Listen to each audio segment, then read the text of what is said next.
Police applicants ng NCRPO sumalang na sa Body Mass Index Training para sa PNP Recruitment Attrition Quota 2025. Magbabalita riyan si Police Chief Master Sergeant Mauricio Ruiz.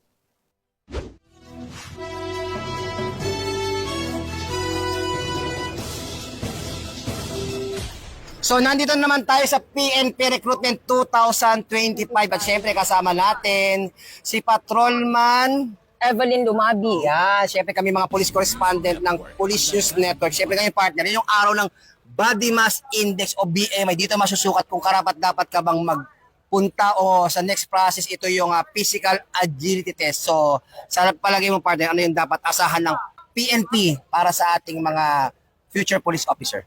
Okay, partner. Sa mga police applicants, hindi lamang dapat physical abilities ang palakasin natin. Dapat patatagin din natin ang ating spiritual aspect. Interviewin po natin ngayon si Police Colonel Wilson De Los Santos. Siya po yung Chief PRSU NCR. Para alamin natin ano nga ba yung standard at passing score ng Body Mass Index. Tara na! Yes, let's go!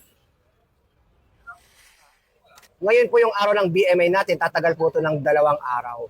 Sir, ilan po ba yung passing score ng BMI na sa ganay malaman ng ating mga gusto mag-police yung dapat nilang paghanda ng Body Mass Index?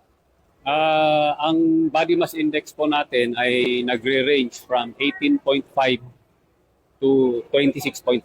So, huwag ka lang lalagpas doon, pasado ka na sa PMI. So, sir, same din po ba yun sa lalaki at babae, sir? O pares naman? For male and female, parehas lang naman ang ginagamit natin na standard sa kanila.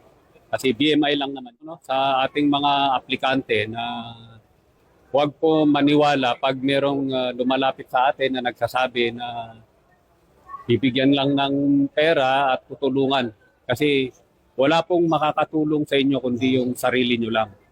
Ang gawin nyo lang is alam nyo naman yung proseso bago kayo nag-apply. Ipasado nyo lang yung mga proseso na yun, yung ating BMI, yung ating agility test, neuro, medical. So, dapat pagpunta nyo rito, pasado kayo. Well prepared na, sir. Prepared na kayo. Para sa ganon, hindi na kayo nag-aalangan at hindi na rin kayo ma-tempt na maghanap ng inyong kakampi na alam nyong tutulong sa inyo. Kasi wala pong makakatulong sa inyo dito, kundi yung sarili nyo lang. Kaya sa ating recruitment process, nameless, faceless po yan.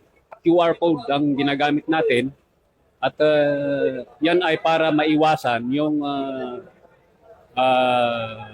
favoritism. So, hindi natin tinitignan yung pangalan. Naka-QR code lang po yan.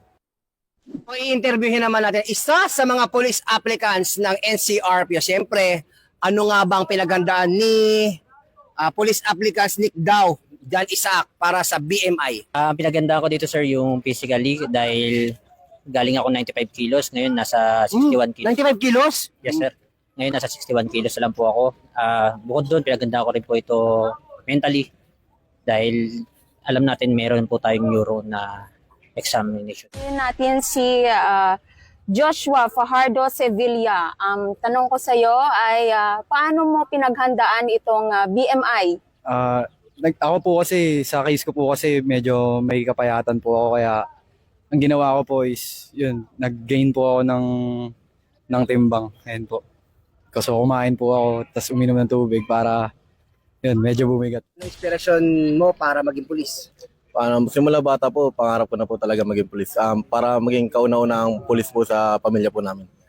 Mula po dito sa NCRPO Camp Bagong Diwa, Bicutan, Taguig City at sa ngalan po ng aming Regional Director ng NCRPO, Police Major General Anthony Abrin. At syempre, yung aming Force Commander ng Regional Mobile Force Battalion na walang iba kundi si Police Colonel Celso M. Rodriguez. kami po ang inyong Police News Network Correspondent. Ako po si Police Chief Master Sergeant Mauricio Bonilla Ruiz. At ako naman si Patrolwoman Evelyn Lumabi.